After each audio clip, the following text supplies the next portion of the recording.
L'extrait que vous allez entendre est un bout d'interview provenant d'un Keep on Talk, l'émission du Keep on Dream qui reçoit des professionnels du manga. Vous pouvez retrouver le lien de la rediffusion complète de l'entretien dans la description. J'aimerais parler d'une chose qui chez toi est très importante, c'est que tu disais une fois que la passion c'est bien, mais que la détermination c'est le plus important et t'amener ça avec la notion d'erreur. Est-ce que tu peux nous en parler? Oui, alors je pense que beaucoup de gens ont du talent, énormément de gens ont du talent, et à côté de ça, travaillent beaucoup pour travailler le style, pour avoir vraiment quelque chose qui les démarque.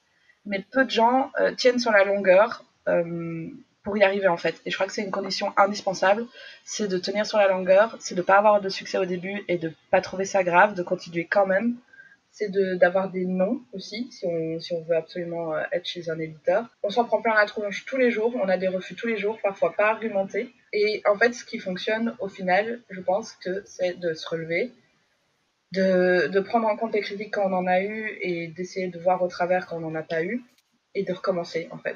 Toujours, toujours. Parce qu'il y a des gens talentueux qui n'y arrivent pas simplement parce qu'ils arrêtent et il y a des gens qui y arrivent simplement parce qu'ils sont tenus bons, quoi. Donc finalement, c'est la persévérance, quoi. C'est la persévérance. Pour moi, c'est une condition presque, non, plus importante que le talent, je pense, en édition. Moi, j'aime bien parler de talent parce que c'est pas un don. Et le don, je suis pas super fan du terme.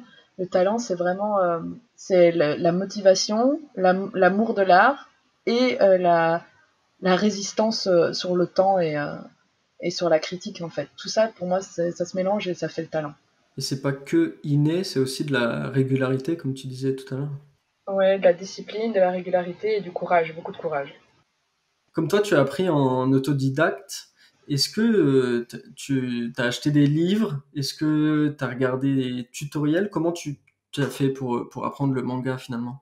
Je suis pas sûre d'être l'exemple à suivre, mais ce que j'ai fait, c'était surtout de l'imitation au début. Donc reprendre des planches, les redessiner, créer des histoires annexes avec des personnages que j'aimais bien et qui vivaient pas assez d'histoire à mon goût. Je pense que c'est comme ça que j'ai commencé à dessiner. Des tutoriels, j'en ai pas vu beaucoup. Des livres sur la technique, j'en ai pas beaucoup eu non plus. Et ma grosse lacune, jusqu'à encore maintenant, c'était la technique justement. La perspective, je l'ai appris il y a quelques années. Les règles de base d'anatomie, je les ai apprises telles quelles il y a quelques années. Je faisais à l'œil et donc j'avais forcément des erreurs. Mais maintenant que j'ai appris la technique dessus, je pense que mon dessin est un peu plus maîtrisé. Donc c'est quand même utile de les apprendre. J'aurais aimé les apprendre plus tôt, je pense. Mais voilà, je ne l'ai pas fait.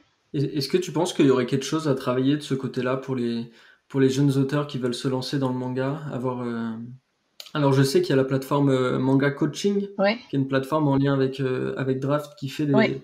des conseils, etc. Mais est-ce que tu penses que, je sais pas, est-ce qu'il y a beaucoup de choses à apprendre? Qu'est-ce que toi tu aurais eu besoin d'apprendre au tout début pour aller plus vite, peut-être dans ta progression? Oui, c'est surtout pour aller plus vite que c'est intéressant d'apprendre la technique. Je pense principalement à la perspective, positionner le personnage dans un décor.